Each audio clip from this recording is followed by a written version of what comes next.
નમસ્કાર વિદ્યાર્થી મિત્રો, આપ સૌનું આપણી યુટ્યુબ ચેનલમાં હાર્દિક સ્વાગત છે. વિદ્યાર્થી મિત્રો, આજે આપણે ધોરણ 10 એસએસસી માર્ચ 2025 બોર્ડની પરીક્ષામાં લેવાયેલ સામાજિક વિજ્ઞાનના પ્રશ્નપત્રના વિભાગ સીનું સમજૂતી સાથે સોલ્યુશન જોવાના છીએ. વિદ્યાર્થી મિત્રો, આપણી જે ગાલા અસાઇનમેન્ટ બુક જે છે એની અંદર પણ પ્રશ્નપત્ર નંબર 1 એ ગયા વર્ષની બોર્ડની એક્ઝામનું પ્રશ્નપત્ર 1 આપેલું છે. તો શરૂ કરીએ વિભાગ સીનું સોલ્યુશન. કુલ 9 પ્રશ્નોમાંથી આપણે કોઈ પણ 6 પ્રશ્નોના મુદ્દાસર ઉત્તર આપવાના છે, દરેકનો 3 ગુણ. તો એમાં પ્રશ્ન ક્રમ 38 કે મોહેન્જો-દડોના પ્રાચીન નગરનું આયોજન આજના આધુનિક નગર આયોજન માટે પણ પ્રેરણારૂપ છે, સમજાવો. તો મોહેન્જો-દડોના પ્રાચીન નગરોનું આયોજન નીચે મુજબ છે. પહેલું છે નગર રચના. તો મોહેન્જો-દડોની નગર આયોજનની દ્રષ્ટિએ શ્રેષ્ઠ નગર હતું. મકાનો પૂર અને ભેજથી બચવા માટે ઊંચી પ્લિન્થ એટલે કે પીઠિકા પર બાંધવામાં આવતા હતા. સમગ્ર નગરની ફરતે દિવાલની રચના કરવામાં આવી હતી. એના રસ્તાઓ, તો કે મોહેન્જો-દડો નગરના રસ્તાઓ મોટે ભાગે 9.75 મીટર પહોળા હતા. નાના મોટા રસ્તા કાટખૂણે મળતા હતા. તે એકથી વધુ વાહનો પસાર થાય એટલા પહોળા હતા. ત્યારબાદ ત્રીજું ગટર યોજના.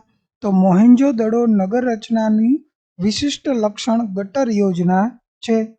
નગરમાંથી ગંદા પાણીના નિકાલ માટે ગટર બનાવવામાં આવી હતી. ત્યારબાદ જાહેર સ્નાનાગાર. તો મોહેન્જો-દડોના નગરમાંથી મોહેન્જો-દડોના નગરમાંથી વિશાળ સ્નાનાગાર મળી આવ્યું છે. ધાર્મિક પ્રસંગે અહીંના લોકો આ સ્નાનાગારનો ઉપયોગ કરતા હશે.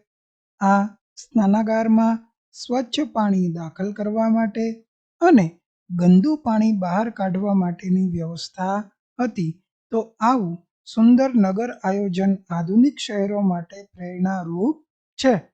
આથી કહી શકાય કે પ્રાચીન જે છે મોહેન્જો-દડોનું નગર આયોજન એ આજના યુગના નગર આયોજન માટે પ્રેરણારૂપ છે. 39મો પ્રશ્ન, મોઢેરાના સૂર્ય મંદિર વિશે ટૂંક નોંધ લખો. તો આ સૂર્ય મંદિર ઉત્તર ગુજરાતમાં મહેસાણા જિલ્લામાં મોઢેરા ખાતે આવેલું છે. આ મંદિરનું નકશીકામ ઈરાની શૈલીમાં થયેલું છે. ઈસવીસન 1026માં ભીમદેવ સોલંકી પ્રથમ શાસનકાળ દરમિયાન આ સૂર્ય મંદિર બાંધવામાં આવ્યું હતું. આ મંદિરનું પ્રવેશ દ્વાર પૂર્વ દિશામાં છે.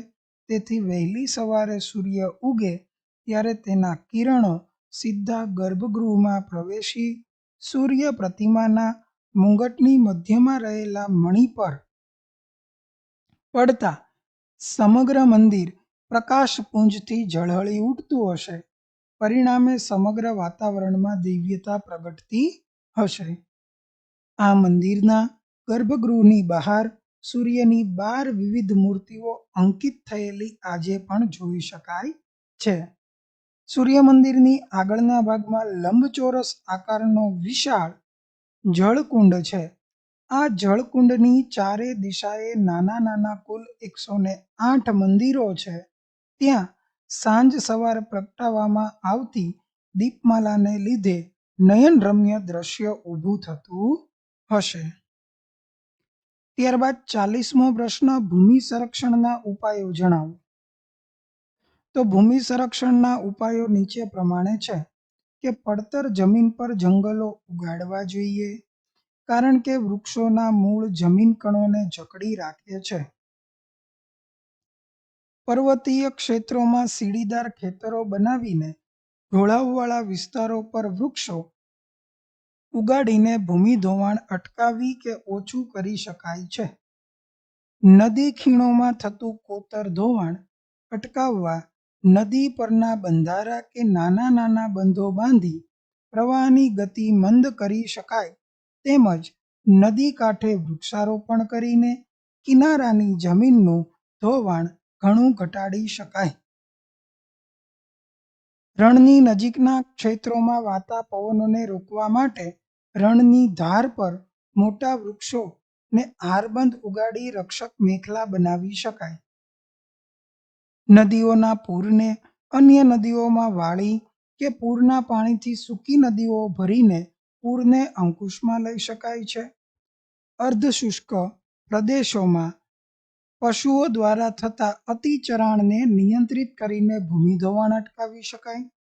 ઢોળાવવાળી જમીન પર ક્ષિતિજ સમાંતર ખેડ કરવાથી જમીનનું ધોવાણ અટકાવી શકાય. ફળદ્રુપતા ગુમાવી બેઠેલી જમીનમાં સેન્દ્રિય પદાર્થો ફરીથી ઉમેરવા જોઈએ. તો અહીંયા ભૂમિ સંરક્ષણના ઉપાયોમાંથી 6 થી 7 મુદ્દા જે છે એ તમારે લખવાના. 41મો પ્રશ્ન, સંસાધનના આયોજન અને સંરક્ષણ માટે જરૂરી બાબતોની વિગતવાર સમજાવો. બરાબર, તો સંસાધનના આયોજન અને સંરક્ષણ માટે નીચેની બાબતો વિચારવી જોઈએ. કોઈ એક દેશમાં કે પ્રદેશમાં ઉપયોગમાં લેવાયેલા કે વપરાયા વિનાના સંભવિત સંસાધનોની પ્રાપ્તિ માટે તેમજ એ સંસાધનોના ગુણધર્મો વિશે જાણકારી મેળવવી. જે સંસાધનો મર્યાદિત પ્રમાણમાં છે અથવા અનવીનીકરણીય સંસાધનો છે તેમનો વૈજ્ઞાનિક ઢબે વિચાર વિમર્શ કરવો, અનિવાર્ય હોય ત્યાં જ એ સંસાધનો વાપરવા. જે સંસાધનોનું પ્રમાણ વધારી શકાય તેમ હોય તેવા સંસાધનોના વિકાસ માટે સઘન પ્રયાસો કરવા. જે સંસાધનો હાલમાં સસ્તા કે સુલભ હોય તેમને ફાવે તેમ વાપરવાને બદલે ભવિષ્યની પેઢી ભવિષ્ય માટે જરૂરિયાત માટે કરકસર કરી તેમને સાચવવા. જે સંસાધનો મર્યાદિત પ્રમાણમાં પ્રાપ્ય છે તેમને જાળવી રાખવા. ટેકનોલોજીનો ઉપયોગ કરી તેના વિકલ્પો શોધવા. સંશોધિત સંસાધનો લાંબા ગાળે ફાયદાકારક બનશે. સરકારે સંસાધનોના સંરક્ષણ માટે કાયદા કે નિયમો બનાવી તેનો સખ્તાઈથી અમલ કરવો. સંસાધનોનો વિવેકપૂર્ણ ઉપયોગ સાથે સંકળાયેલી તમામ બાબતોથી નાગરિકોને વાકેફ કરવા જનજાગૃતિ કેળવવી. ત્યારબાદ 42મો પ્રશ્ન, બેરોજગારીની અસરો જણાવો. તો યુવાનોમાં શિક્ષણ મેળવવાની અભિરુચિમાં ઘટાડો થાય છે, તેમની માનસિક સ્થિતિ પર વિપરીત અસર થાય છે અને તેઓ નિરાશા અને હતાશા અનુભવે. લાંબા સમયથી બેકાર રહેલા યુવાનો માદક દ્રવ્યોની હેરાફેરી, ગેરકાનૂની વ્યવસાયો, ચોરી, લૂંટફાટ, ખંડણી વસૂલી જેવા અસામાજિક, અનૈતિક કે ગુનાહિત કૃત્યો કરવા પ્રેરાય. સામાજિક અને આર્થિક અસમાનતા વધે છે, જેથી સમાજમાં વર્ગભેદ સર્જાય છે. બેરોજગારીને કારણે ગરીબી ઉદ્ભવે છે. ગરીબ અને બેકાર બનેલા કુટુંબોની સ્થિતિ અત્યંત દયનીય બને છે. તેમનું જીવન ધોરણ ખૂબ નીચું જાય છે. બેહાલ બનેલા કુટુંબો માદક દ્રવ્યો કે અન્ય વ્યસનો તરફ વળે છે. આમ બેરોજગારીની વ્યક્તિ, કુટુંબ, સમાજ તેમજ દેશના અર્થતંત્ર પર વિઘાતક અસરો પડે છે. 43મો પ્રશ્ન, ગ્રાહક શોષણના કારણો સમજાવો. તો ગ્રાહક શોષણ થવા માટેના મુખ્ય કારણો નીચે મુજબ છે. પહેલું, ગ્રાહક પોતે જવાબદાર. મોટા ભાગના ગ્રાહકો નિરક્ષર હોય છે. તેમનામાં જાગૃતિનો અભાવ હોય છે. સંગઠિત થઈને નુકસાન કે શોષણ સામે કાનૂની લડત આપી શકતા નથી. વળી નિરક્ષરતાને કારણે તેમના ઉત્પાદનો અને બજાર સંબંધી જાણકારી હોતી નથી.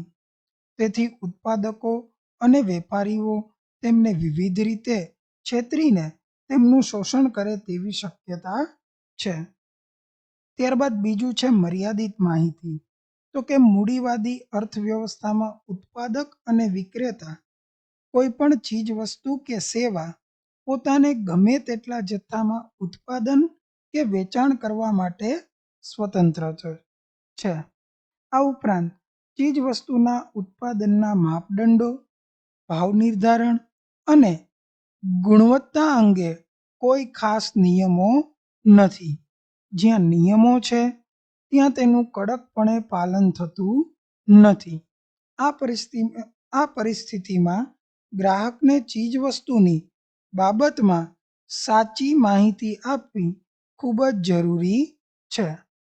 આ પરિસ્થિતિમાં ચીજવસ્તુની ખરીદી વખતે ગ્રાહકને વિવિધ બાબતો જેવી કે કિંમત, ગુણવત્તા, બનાવટ, ઉપયોગની રીતો, વેચાણની શરતો, વેચાણ પછીની સેવા, વોરંટી કે ગેરંટી વગેરે વિશેની માહિતી આપવામાં આવતી નથી. આથી ગ્રાહક ચીજવસ્તુની સાચી ખરીદીમાં સમજદારીના અભાવે ભૂલ કરીને પોતાને આર્થિક કે માનસિક નુકસાન કરી બેસે છે. ત્રીજું છે મર્યાદિત પુરવઠો. જ્યારે બજારમાં વસ્તુઓ કે સેવાઓનો પૂરતો જથ્થો હોતો નથી ત્યારે ગ્રાહકને મોટા ભાગે શોષાવવું પડે છે. મર્યાદિત પુરવઠો એટલે કે વસ્તુની માંગની તુલનામાં તેનું ઓછું ઉત્પાદન હોવું. આ પરિસ્થિતિમાં વસ્તુની સંગ્રહખોરી અને નફાખોરી જેવી પ્રવૃત્તિને પ્રોત્સાહન મળે. અને ચોથો મુદ્દો મર્યાદિત હરીફાઈ. તો કે જ્યારે કોઈ એક જ ઉત્પાદક કે ઉત્પાદક સમૂહ કોઈ વસ્તુના ઉત્પાદન અને વહેંચણીમાં એકાધિકાર એટલે કે ઇજારો ધરાવતો હોય ત્યારે વસ્તુની કિંમત, ગુણવત્તા, બનાવટ અને વસ્તુની પ્રાપ્તિ વગેરે સાથે ચેડા થવાની સંભાવના વધી જાય છે. આ સંજોગોમાં વસ્તુઓની કિંમતો, ગુણવત્તા, તેની સેવાઓ અને પ્રાપ્તિનો સમય વગેરે બાબતોમાં ગ્રાહકને શોષાવવું પડે છે. તો અહીંયા જે મુદ્દા હતા એમાંથી તમે 2 થી 3 મુદ્દા બરાબર કે મર્યાદિત હરીફાઈ, બરાબર પુરવઠો, ત્યારબાદ ગ્રાહકોનું પોતે જવાબદાર અને મર્યાદિત માહિતી, આમાંથી તમે 3 મુદ્દા લખી શકાય. 44મો પ્રશ્ન, ભારતમાં સ્ત્રી પુરુષ અસમાનતા માટેના કારણો જણાવો. તો કે સમાજની રૂઢિચુસ્તતા, સામાજિક રિવાજો, બંધનો, આર્થિક અને શૈક્ષણિક પછાતપણાના લીધે સ્ત્રીઓ પુરુષો જેટલા અધિકારો ભોગવી શકતી નથી. નાનપણથી છોકરીઓના આરોગ્યની કાળજી લેવામાં આવતી નથી. કુટુંબના નિર્ણયો લેવામાં સ્ત્રીઓની ઉપેક્ષા કરવામાં આવે છે. સ્ત્રીઓ માત્ર બાળ ઉછેર અને ઘર સંભાળ જેવી પ્રવૃત્તિઓ કરે છે. આચાર, વિચાર, વ્યવહારમાં દીકરીઓને દીકરાઓ કરતાં જુદી શિખામણ આપવામાં આવે છે. દીકરા દીકરીના કપડાં, રમતો, અભ્યાસની તકો, ખોરાક, હરવા ફરવામાં ભેદભાવ રાખવામાં આવે છે. 45મો પ્રશ્ન, કાયદાની સામાન્ય જાણકારી, જ્ઞાન, સમજણ શાથી અત્યંત જરૂરી છે? તો કે નીચેના કારણોસર આપણે જરૂરી છે. તો કે આપણે જુદા જુદા પ્રકારના કાયદા જાણતા હોઈએ તો કાયદાનો ભંગ ન થાય તે રીતે વર્તી શકીએ, શિક્ષા કે દંડની જોગવાઈઓથી બચી શકીએ. આપણું જો શોષણ કે અન્યાય વિરુદ્ધ લડવા કેવા કાયદેસરના પગલાં લઈ શકાય તેનું માર્ગદર્શન મેળવી શકીએ. ભારતના બંધારણ અને કાયદાની સામાન્ય જાણકારી હોય તો આપણે સમાજ અને રાજ્ય તરફથી મળેલા અધિકારો સારી રીતે ભોગવી શકીએ. નાગરિકોની સુરક્ષા અને વિકાસ માટે સરકારે બનાવેલી વિવિધ કાયદાકીય જોગવાઈઓથી માહિતગાર બની શકીએ.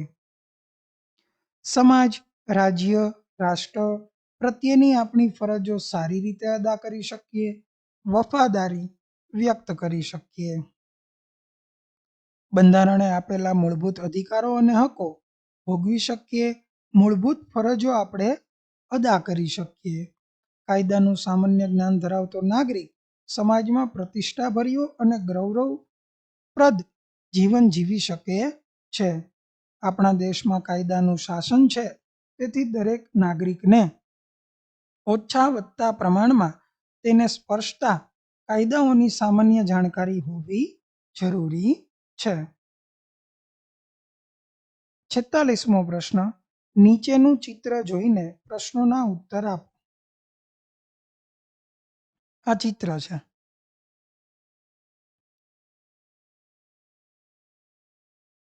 પહેલો પ્રશ્ન. આ સ્થાપત્યનું નામ આપો. તો આ સ્થાપત્યનું નામ કુતુબ મિનાર છે. આ સ્થાપત્ય કયા શહેરમાં આવેલું છે? તો કે આ સ્થાપત્ય દિલ્હી શહેરમાં આવેલું છે. આ સ્થાપત્યનું નિર્માણ કોણે શરૂ કરાવ્યું હતું? તો કે આ સ્થાપત્યનું નિર્માણ કુતુબુદ્દીન ઐબકે શરૂ કરાવ્યું હતું. દ્રષ્ટિહીન વિદ્યાર્થીઓ માટે બરાબર હુમાયુનો મકબરો કયા શહેરમાં જોવા મળે? તો કે દિલ્હી. હુમાયુના મકબરાનું નિર્માણ કોણે શરૂ કરાવ્યું હતું? તો કે એમની પત્ની હમીદા બેગમે. હુમાયુના મકબરાનું નિર્માણ કઈ શૈલીમાં કરાયું છે? તો કે ઈરાની શૈલીમાં કરાયું છે. તો વિદ્યાર્થી મિત્રો, આપણા પ્રશ્નપત્રનો સેક્શન સી એનું સંપૂર્ણ સોલ્યુશન અહીંયા પૂર્ણ થાય છે. જો વિદ્યાર્થી મિત્રો તમને અમારો વિડીયો ગમ્યો હોય તો વિડીયોને લાઈક કરજો, આપના બીજા મિત્રોને શેર કરજો અને બાજુમાં રહેલ બેલ આઇકોન જરૂરથી દબાવો, જેથી કરીને અમારા વિડીયોની નોટિફિકેશન આપ સુધી સૌથી પહેલા મળી રહે. Thank you for watching.